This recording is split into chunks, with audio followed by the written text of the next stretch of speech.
You ask Tiger to solve. This deals with linear equations with one unknown. The final result is x equals -1/6. Let's solve it step by step. Group all constants on the right side of the equation. Subtract 2/3 from both sides. Group like terms. Combine the fractions. Combine the numerators.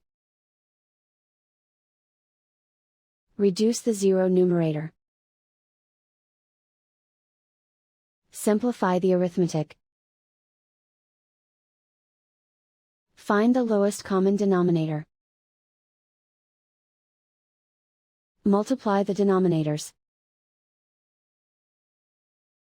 Multiply the numerators. Combine the fractions. Combine the numerators.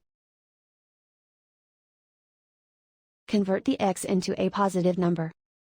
Multiply both sides by -1.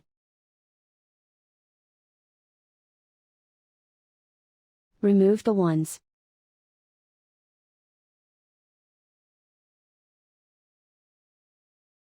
And so the final result is x equals -1/6.